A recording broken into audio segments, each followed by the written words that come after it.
kucing dan seekor anjing itu bermusuhan. Jadi pada zaman dahulu, pada zaman Nabi Nuh, diperintahkannya oleh Allah Nabi Nuh untuk segera membuat bahtera yang sangat besar dan di mana nantinya akan menyelamatkan segala jenis hewan dan manusia. Jadi waktu itu Nabi Nuh setelah membuat kapal memerintahkan seluruh hewan maupun manusia untuk memasuki bahtera tersebut. Jadi setelah semuanya masuk, bahtera itu mempunyai sekitar 3 tingkatan. Maksudnya yang pertama, tingkatan pertama dihuni oleh hewan, yang kedua yaitu manusia, tingkatan yang ketiga yaitu untuk segala jenis burung. Jadi Nabi Nuh memerintahkan untuk seluruh hewan tersebut untuk masuk secara berpasang-pasangan. Lalu pada waktu itu Nabi Nuh juga memerintahkan kepada seluruh binatang dan penghuni kapal tersebut agar tidak bersetubuh saat masih ada di kapal. Waktu itu Nabi melarang untuk segala hewan, manusia untuk bersetubuh pada saat ada di kapal. Singkat cerita, lalu seekor anjing yang tidak tahan akan untuk bersetubuh, karena anjing ini jenis hewan yang sudah yang dikatakan tidak tahan untuk bersetubuh sangat lama dengan waktu yang sangat lama. Jadi akhirnya sang anjing pun melanggar perintah yang dikasih oleh Nabi Nuh alaihissalam. Dan waktu itu seekor kucing melihat hal yang dilakukan oleh anjing tersebut. Lalu sang kucing tersebut melapor pada Nabi Nuh.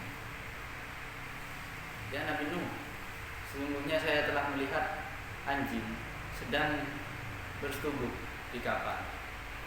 Lalu waktu itu Nabi Nuh memerintahkan kepada hewan yang lain untuk memanggil sang anjing. Lalu datanglah sang anjing. Dan tiba-tiba sang anjing waktu itu datang kepada Nabi Nuh, dan Nabi Nuh menanyakan kepada anjing tersebut, apakah benar kamu telah melakukan persetubuhan? Sang anjing tersebut sangatlah malu karena hal ini diketahui oleh Nabi Nuh sendiri. Akhirnya Allah mengabulkan doa anjing tersebut. Jadi pada saat ini kita sering melihat sendiri ketika anjing bersetubuh dengan pasangannya, sang anjing pun sangat sulit melepaskan kemaluannya dari pasangannya. Hal ini adalah bentuk azab yang diberikan oleh Allah karena sang anjing melanggar apa yang telah diperintahkan oleh Nabi. Dan kita sering lihat juga seekor kucing betina pada saat disetubuhi oleh seekor kucing jantan, maka sang kucing betina pun akan mengeluarkan suara yang keras sehingga banyak orang yang akan melihatnya. Itu juga bentuk azab dari Allah karena sang kucing membuka aib sang anjing tersebut. Jadi kesimpulan dari cerita tersebut bisa kita ambil yaitu agar kita pribadi tidak membuka aib orang seburuk apapun, karena Allah telah memberi contoh kepada kita melalui seekor anjing dan kucing, yang dimana kucing itu membuka aibnya anjing, jadi sang anjing pun merasa terhina dan doanya orang yang terhina maka akan dikabulkan oleh Allah. Jadi janganlah kita membuka aib orang lain, karena pada hari kiamat nanti Allah akan membuka aib kita. Jadi pada hikmah cerita ini mungkin tidak bisa menjadikan panutan yang kuat karena tidak ada hadis yang menjelaskan tentang kisah tersebut. Jadi kita hanya bisa mengambil dari hikmah dari cerita tersebut.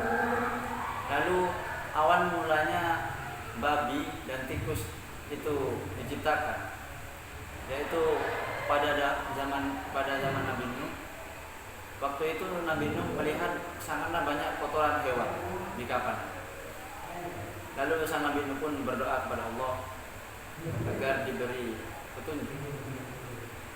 Lalu datanglah malaikat Jibril dan mengatakan kepada Nabi Nuh agar mengusap ekor gajah.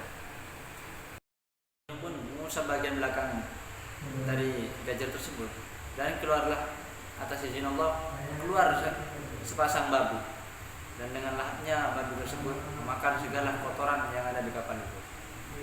Lalu naasnya sang iblis pun mengetahui hal tersebut. Akhirnya iblis mengusap bagian belakang babi tersebut dan keluarlah tikus. Sepasang tikus tersebut akhirnya memakan segala barang ataupun kayu yang ada di kapal Nabi. Lalu Nabi Nuh pun bertanya-tanya, apa yang menyebabkan kayu dan barang-barang yang ada di kapal ini menjadi rusak?